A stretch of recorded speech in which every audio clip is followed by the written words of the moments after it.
Indian নায়িকা থাকলে অবশ্য আমিও গেলামই নি, উটি কি মধু আছে জানি না। মির্জা ফখরুল কিছুদিন আগে কইছিল যে তারা ভারতকে আশ্বস্ত করেছে যে বিএনপি বিচ্ছিন্নতাবাদীতে প্রশ্রয় দিবে না, ভারতের সাথে নাকি সম্পর্ক আরো ভালো হবে। আরে বিচ্ছিন্নতাবাদীদের কে আশ্রয় দেয় মির্জা ভাই? শান্তি বাহিনী কে অস্ত্র ট্রেনিং দিছে? কুকি সিনকে কে অস্ত্র ট্রেনিং দিছে? সীমান্তে বাংলাদেশিদের কে মারে? কাদের সিদ্দিকিকে কে আশ্রয় দিছে?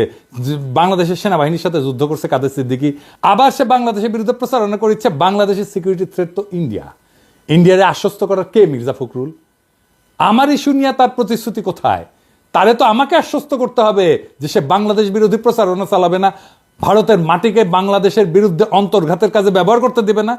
সে এখন হাসিনাকে আশ্রয় দিয়ে রাখছে, ইন্ডিয়া বৈশা বাংলাদেশ বিরোধী কাজকর্ম করে যাইতেছে, সেটার ব্যাপারে কোনো আলাপ নাই। ইন্ডিয়া থাকলে কি হয় সেটা কঙ্গনা রানাওয়াতের সিনেমায় দেখাইছে মুজিবরে দিয়া। ইন্দিরা গান্ধীকে বাংলাদেশের মা বানাইছে, ওই নাকি বাংলাদেশের জন্ম দিছে। তো কে ইন্দিরা গান্ধীরে? বাপ ছাড়া তো আর মা হয় না, তাই না? তাহলে নিশ্চয়ই থেকে ও ইন্দিরা গান্ধীরে। তো মুজিবের মৃত্যু দৃশ্য দেখাইতেছে, মুজিব পলাইতেছে ডরে, দরজা লেগে দিছে আর কপালে গুলি খেয়ে জয় বাংলা হয়ে গেছে। মুজিব কেমনে মারা গেছে এটা কি তারা জানে না? মুজিব তো বন্দুক দেখে পলায় নাই তার মাইয়ার মতো। তারে আমরা অপছন্দ করতে পারি, রাজনৈতিক বিরোধিতা করতে পারি, তার রাজনীতির নির্মূল করার শপথ নিতে পারি, কিন্তু সে তো সাহসের সাথে একা কনফ্রন্ট করছে, অগাস্ট বিপ্লবীদের সাথে তর্ক করছে যারা তারা মারতে গেছিল, এমনকি বলছে বেয়াদবি করতেছিস কেন। সে তার মাইয়ার মতো পলায় নাই, সে এনিমি, শত্রু, আমাদের রাজনৈতিক শত্রু, কিন্তু অনারেবল এনিমি। তার এই অকুতভয় ব্যক্তিত্বকে আমরা রেসপেক্ট করি, কিন্তু তাকে ভীতু কাপুরুষ হিসেবে উপস্থাপন করলো ইন্ডিয়ান সিনেমায়। এটাই হইতেছে ইন্ডিয়ান প্রতিদান। হাসিনার ক্যারেক্টার তার বাপের উপরে প্রতিস্থাপন করলো।